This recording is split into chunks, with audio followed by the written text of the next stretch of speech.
Long before anyone ever thought of making a coin, people knew about silver. This stuff has been around for thousands of years. We're talking ancient civilizations here. Think about the Egyptians, the Mesopotamians. They loved this shiny metal. It wasn't money yet, not in the way we think of it. Instead, it was a symbol of wealth and power. Kings and queens would have cups, jewelry, and statues made from it. They would bury their important people with silver objects. It was rare, it was beautiful, and it showed you were someone important. It had that special glow that people have always been drawn to. So, how did they get it? It wasn't easy. Miners had to dig deep into the earth to find silver ore. Then they had to figure out how to get the pure metal out. This process, called smelting, was a huge technological leap. It involved heating the ore to super high temperatures to separate the silver from the rock. The people who could do this were seen as almost magical. The silver that came out was then shaped by skilled artisans into all sorts of incredible things. This wasn't just metal, it was a treasure that took a lot of work to create, which only added to its value and mystery. Before coins, trade was a complicated business. People used a system called barter. You might trade a few chickens for a bag of grain. It worked, but it had problems. What if the other guy didn't want chickens? This is where silver came in. It became a medium of exchange. People would cut off chunks of silver, weigh them, and use that to trade. We call these pieces hack silver. It was a step up from bartering because everyone agreed that silver was valuable. It was durable, easy to carry, and you could divide it into smaller pieces. It was almost money, but not quite. The big problem with hack silver was trust. You had to weigh it every single time you made a transaction. And you had to be sure it was actually pure silver and not some cheaper metal mixed in. Every trade required a set of scales and a lot of suspicion. It was slow and inefficient. Someone needed to come up with a better way. A system where you could guarantee the weight and the purity of the metal without having to check it every time. This need for a trustworthy, standardized form of silver was the problem that would eventually lead to one of the biggest inventions in human history, the coin. The big moment happened around 600 BC. It took place in a kingdom called Lydia, which is in modern-day Turkey. The Lydians were smart merchants, and they were sitting on a natural treasure, a river full of a metal called electrum. Electrum is a mix of gold and silver that occurs in nature. At first, they were just using blobs of this metal. But then, their king had a brilliant idea. What if they stamped these blobs with an official seal? This seal would guarantee the weight and the purity of the metal. And just like that, the first coin was born. These first coins were pretty basic. They didn't have pictures of presidents or fancy designs. They usually had a simple punch mark on one side, maybe a picture of a lion or a bull, which was the king's symbol. The seal of the king acted like a promise. It said, "I, the king, guarantee this piece of metal is what it's supposed to be." This was a game changer. Suddenly, you didn't need to carry scales around anymore. You could just count the coins. Trade became faster, easier, and more reliable. The idea was so good that it spread like wildfire. After experimenting with electrum, the Lydians figured out how to separate the gold from the silver. This led to the creation of the world's first true silver coins. King Croesus of Lydia is often credited with this. He issued coins of pure gold and pure silver, creating a bimetallic standard that would influence economies for centuries. These silver coins were called siglos. They were small, but they packed a big punch. They allowed for a more complex economy to develop. You could pay soldiers, collect taxes, and buy goods with a currency everyone trusted. This invention wasn't just a local thing. Lydia was a hub of trade, and merchants travelling through saw how well these new coins worked. They took the idea back to their own lands. Soon, city-states all over the ancient world started minting their own coins. The concept was simple but revolutionary.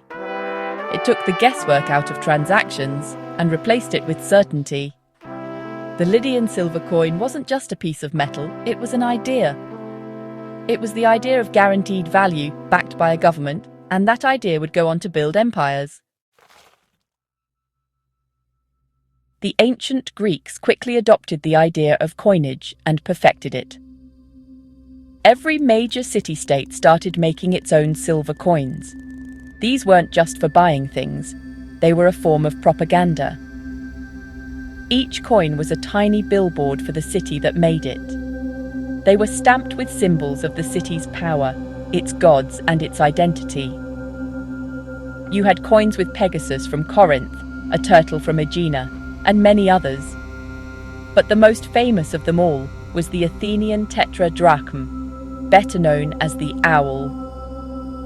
It was the powerhouse currency of the ancient world. The Athenian owl was minted for hundreds of years, starting around 510 BC. On one side, it had the head of the goddess Athena, the protector of Athens. On the other side was her symbol, the owl, along with an olive sprig. These coins were known everywhere for their high quality and pure silver content. They were so trusted that people across the Mediterranean world accepted them without question. It was like the US dollar of its day. Having a pocket full of owls meant you could trade for almost anything, anywhere, from Egypt to the Black Sea. Meanwhile, to the east, a massive power was rising: the Persian Empire.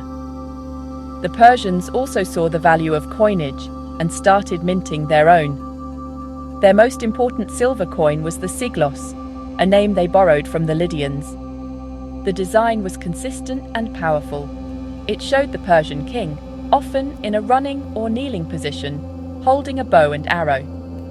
Because of this image, the Greeks nicknamed these coins archers. The Persian archer became a symbol of the empire's vast wealth and military might, circulating all across their enormous territory. The Greek and Persian coins were more than just money. They were instruments of power. There was a famous story about a Spartan king who said that the Persian archers were more dangerous than their actual soldiers because Persian gold and silver could be used to bribe and influence Greek politicians. This shows you how important these coins were. They weren't just for the marketplace. They were used to fund armies, build monuments, and wage economic warfare. The designs on these little pieces of silver tell a big story about the rivalries and ambitions of these ancient superpowers. When the Roman Republic started to expand, it needed a reliable currency to manage its growing territory and massive army. Around 211 BC, they introduced a silver coin that would become legendary, the denarius. This coin was the backbone of the Roman economy for nearly 500 years. It was a masterpiece of standardization. It had a consistent weight and a high silver content, which made it trusted throughout the Republic and later, the Empire. The denarius paid the soldiers who conquered the known world and built the roads that connected it. The designs on the denarius were brilliant propaganda. In the early days, they showed Roman gods and goddesses, like Roma or the Dioscuri twins, linking the state to divine power. Later, as the Republic fell into civil war, powerful men like Julius Caesar started putting their own faces on the coins. This was a huge deal. It was a break from tradition and a bold statement of power. When you saw Caesar's face on the money you used every day, it sent a clear message about who was in charge. After him, every emperor put their portrait on the coinage. The denarius was the engine of a truly global economy. From Britain to Syria, from Germany to North Africa, the denarius was the coin of the realm. It allowed for a scale of trade that the world had never seen before. Goods from all corners of the empire could be bought and sold using a single unified currency. This created immense stability and prosperity. A Roman merchant could travel thousands of miles using the same coins the whole way. The denarius didn't just buy goods, it helped to knit the diverse peoples of the Roman Empire together. However, the story of the denarius is also a story of decline. As emperors spent more and more on wars and luxury, they ran into financial trouble. They couldn't find enough new silver, so they started to debase the currency. This means they mixed more and more cheap metals like copper into the coins, while trying to pass them off as pure silver. People weren't fooled for long. They lost faith in the money, which led to massive inflation. By the 3rd century AD, the once mighty denarius was a worthless piece of junk. The collapse of the silver currency went hand in hand with the decline of the Roman Empire itself. After the Roman Empire fell apart in the West, Europe's economy went into a bit of a slump. Long-distance trade dried up, and for a while, coins became less common. Many people went back to bartering. But silver didn't disappear. The new kingdoms that emerged, the Franks, the Visigoths, and others, tried to mint their own coins. The most successful and widespread silver coin of the early Middle Ages was the silver penny, or denier. It was introduced by Charlemagne's father in the 8th century and became the standard for much of Europe for hundreds of years. These early European pennies were thin and small. They had to be, because silver was scarce in Europe at the time. The designs were usually very simple, often just a cross on one side and the king's name on the other. They weren't as impressive as the old Roman denarius, but they did the job. They helped local economies get back on their feet. As trade slowly started to recover, especially with the Crusades, larger silver coins, like the Gros Tournois in France, began to appear. These bigger coins were needed for the larger transactions of a reviving merchant class. While Europe was working with small pennies, the Islamic world was experiencing a golden age. The silver dirham was a major international currency. From Spain to Central Asia, the dirham was known for its purity and its beautiful calligraphy. Instead of pictures of rulers, which were forbidden in Islamic tradition, these coins were covered in elegant Arabic script. They usually featured verses from the Quran and information about where and when the coin was minted. These dirhams have been found as far away as Scandinavia, showing the incredible reach of Viking traders who valued them for their high-quality silver. The contrast between the European penny and the Islamic dirham tells you a lot about the world in the Middle Ages. The dirham was the currency of a sophisticated, wealthy, and interconnected civilization. It was stable and respected across a vast area. The European penny, on the other hand, was the currency of a more fragmented and localized world that was slowly rebuilding itself.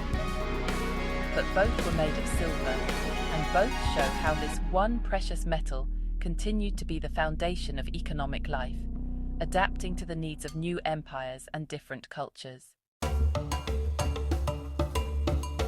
In 1492, Columbus sailed the ocean blue, and honestly, everything changed. The Spanish discovered something incredible in the Americas' mountains of silver. We're talking about mines in places like Potosi in Bolivia and Zacatecas in Mexico. The amount of silver they pulled out of the ground was, well, staggering. It was more than the old world had ever seen before. This flood of new silver had a massive impact on the global economy. The Spanish used this wealth to mint a coin that would go on to dominate world trade for the next 300 years, the Spanish 8 reals, also known as the Piece of 8. The Piece of 8 was a big, heavy silver coin. It was reliable, with a consistent weight and high purity. It quickly became the world's first truly global currency. It was so trusted that it was accepted as legal tender in many countries, not just in the Spanish Empire. In fact, the United States used it as official money until 1857. When you hear stories about pirates and buried treasure, this is the coin they were after. The pieces of 8 were what filled those legendary treasure chests. They were the ultimate prize on the high seas. The design of the 8 reals was iconic. It featured the Spanish coat of arms on one side. On the other, it had 2 globes representing the Old and New worlds, flanked by the Pillars of Hercules, which stood for the Strait of Gibraltar. A banner wrapped around the pillars had the Latin motto Plus Ultra, meaning further beyond. This was a powerful symbol of Spain's global ambition. This design, with the 2 pillars and the scroll, is believed by many to be the origin of the modern dollar sign. The coin wasn't just money, it was a statement of global power. The influence of the Spanish dollar was immense. It fueled trade between Europe, the Americas, and Asia. Huge Spanish galleons, loaded with silver coins from Mexico, would sail across the Pacific to the Philippines. There, the silver was traded for Chinese silk, porcelain, and spices. This created a silver highway that connected the entire planet. This massive flow of silver transformed economies everywhere. It caused inflation in Europe, but it also financed wars, built cities, and laid the groundwork for the modern globalized world we live in today. The piece of 8 was at the center of it all. The 19th century was really the golden age for silver coinage. Or maybe I should say, the Silver Age. After the Spanish Empire weakened, new nations rose up and, well, they all needed their own money. Silver was still the king. In the newly independent countries of Latin America, they continued to mint coins that looked a lot like the old Spanish 8 reals.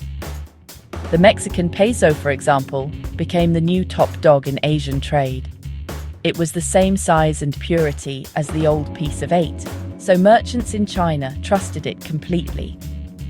It was the coin that kept the gears of global commerce turning. Over in Europe, every major country had its own signature silver coin. In France, Napoleon introduced the silver franc. Great Britain had its silver crown and shilling, featuring the portrait of the ruling monarch. The German states minted the thaler, a large silver coin whose name is actually the origin of the word dollar. These coins were a source of national pride. They were beautifully designed, often by the best artists of the day. They were a symbol of a nation's stability and economic strength on the world stage. When you held a big, heavy silver crown in your hand, you really felt the power of the empire that made it. The United States also got in on the act in a big way. After relying on Spanish money for decades, America began minting its own beautiful silver dollars. Coins like the seated Liberty dollar and, later, the famous Morgan silver dollar became symbols of America's growing industrial might.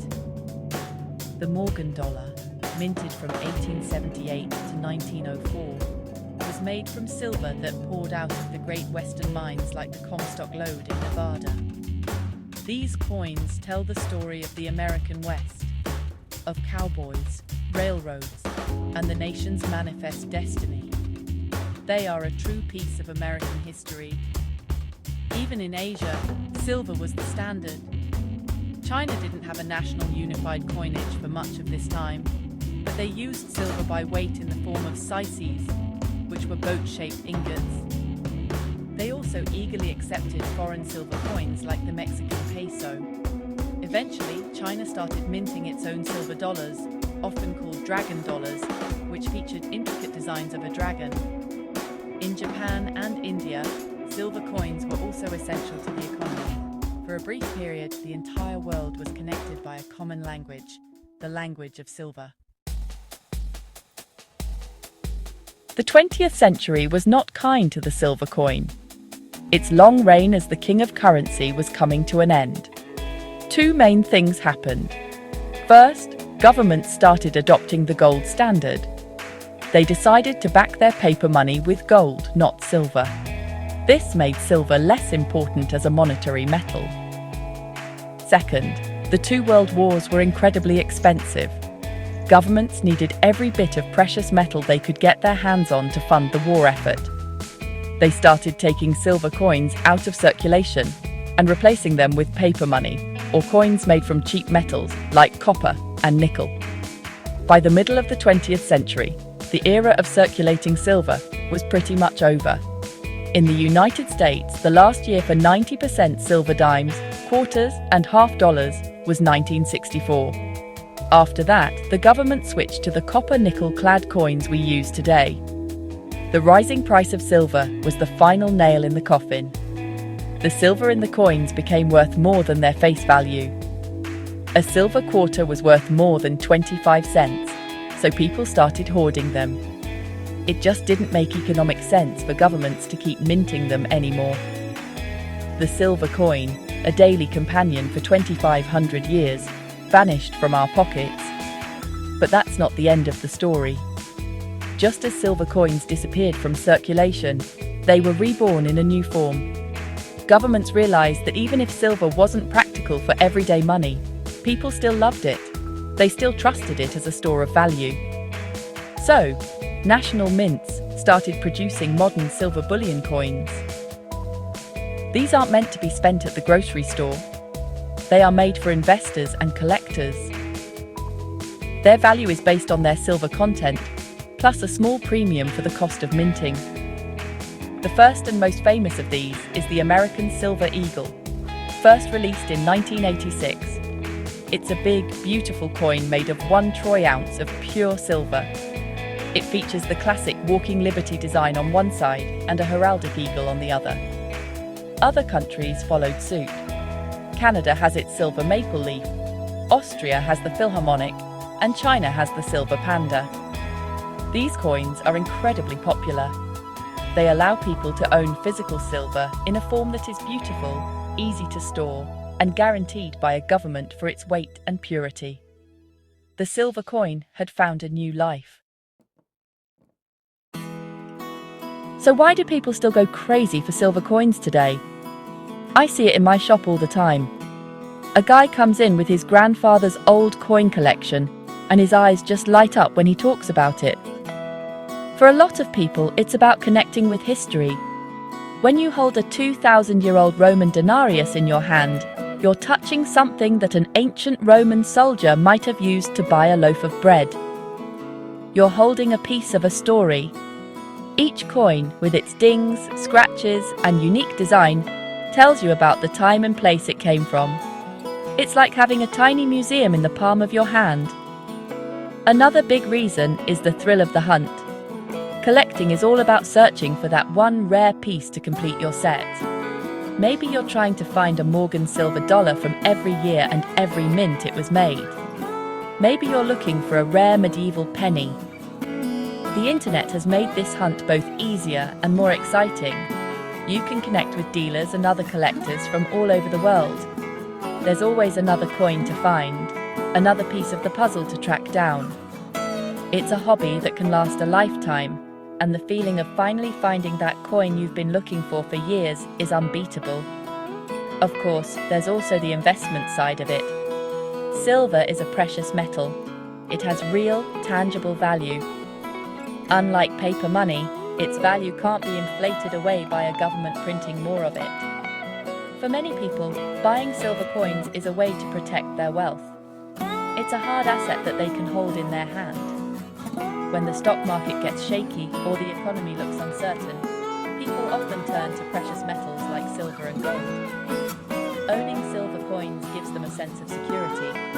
It's a smart way to diversify your portfolio and own something that has been considered valuable for 5,000 years. In the end, collecting silver coins is a hobby that's something for everyone. Whether you're a history buff, a treasure hunter, or a savvy investor, there's a reason to love these shiny pieces of metal. The hobby brings people together from all walks of life, all united by a passion for these remarkable objects. From the first crude coins of Lydia to the gleaming American silver eagles of today, the saga of the silver coin is a story about art, power, economics, and human ingenuity. And that's a story that will never lose its value. You never know what's going to come through that door.